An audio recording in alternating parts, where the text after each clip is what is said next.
तू कभी नहीं रुकेगा ऐसा सोच ले, पूर्व चलने के बटोही बाट की पहचान कर ले। स्वप्न आता स्वर्ग का दृग कोरकों में दीप्ति आती।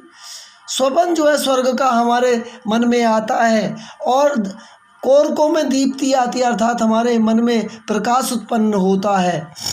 पंख लग जाते पगों को, ललकती उन्मकती छाती। हमारे पंख जो पैर हैं उनमें पंख लग जाते हैं और हमारी जो छाती है, हमारा जो सीना है वो खुशी से व्याकुल होने लगता है। रास्ते का एक कांटा पाँव का दिल चीर देता। यदि रास्ते आने वाला पाँव में कोई भी कांटा चुभ जाता तो वह हमारे दिल को चीर देता है। रक्त की दो बूंद गिरती एक दुनिया डूब जाती। यदि रक्त की कोई दो बूंद भी हमारे सामने गिर जाती हैं तो मानो हमारी दुनिया डूब गई है।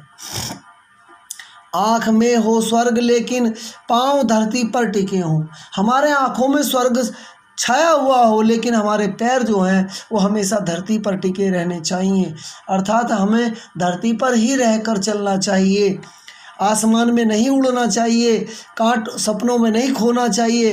कंटकों की इस अनोखी सीख का सम्मान कर ले, अर्थात ये बाधाओं से भरे हुए जीवन को जीने की सम्मान करने का हमें अनोखी सीख लेनी चाहिए।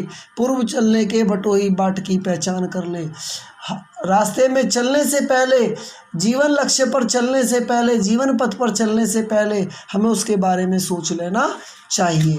ये इसमें दे रखा है, शब्दार्थ आपको करने हैं। इस कविता में कवि किससे संबंधित कर रहा है, किसे संबोधित कर रहा है? इस कविता में कवि पथिक अर्थात मनुष्य को संबोधित कर रहा है। किस पथ की पहचान को करने को कवि कह रहा है? जीवन रूपी पथ को अर्थात सत्य कर्म पर चलने की को कवि कह रहा है। कवि के अनुसार यात्रा कब सरल होती है? जब हर कार्य को करने से पहले अच्छा समझें, तभी कार्य की यात्रा सफल होती है। कवि के अनुसार कंटकों से क्या तात्पर्य है? कवि के अनुसार कंटकों से तात्पर्य हमारे रास्ते में आने वाली असफलता रूपी बाधाओं से है, अर्थात दुख से है।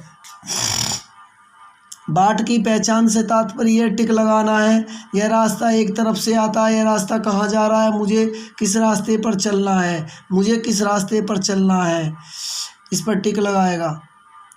तो कह रहा है यह रास्ता कितना बड़ा है। छोड़ पैरों की निशानी का अभिप्राय अपने कर्मों से नाम कमाना, इस पर टिक लगेगा। बालू में चलने से पैरों के निशान बन जाना, दलदल जमीन पर चलने से निशान बन जाना, अच्छे बुरे सभी कर्मों से समाज में नाम फैलाना। इन पर क्रॉस लगा दो भाई, केवल टिक एक पे लगेगा, वो उसी पे लगाओ, फिर गलत हो जाएगा। ये आपको याद करना है।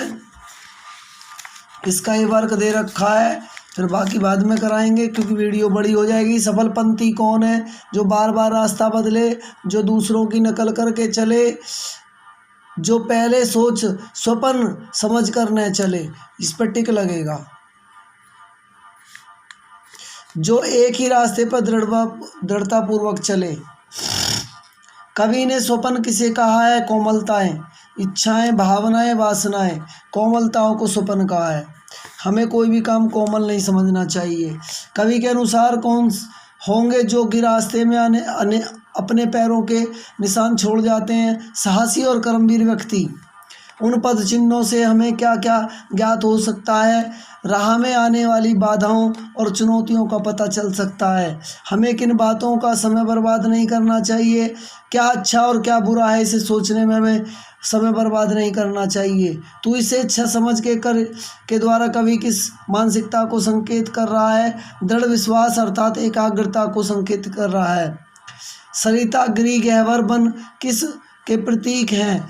सरिता ये जीवन में आने वाली नई नई चुनौतियाँ और पथ को भटकाने वाली बाधाओं या भावनाओं आदि से संबोधित कर रहा है। पथ की पहचान कविता का मुख्य भाव खुद लिखेंगे। अच्छे बुरों की चिंता व्यर्थ है, यह बुरा है या कि अच्छा, इस पर चिंता करना बिताना व्यर्थ है। हमें अपना सारा ध्यान उसी मार्ग पर लगाना चाहिए। तू इसी पर आज अपने चित्त का अवधान कर ले। यह यात्रा कब समाप्त हो जाएगी, इसका समय अनिश्चित है। किस जगह यात्रा खत्म हो जाएगी, यह भी है निश्चित।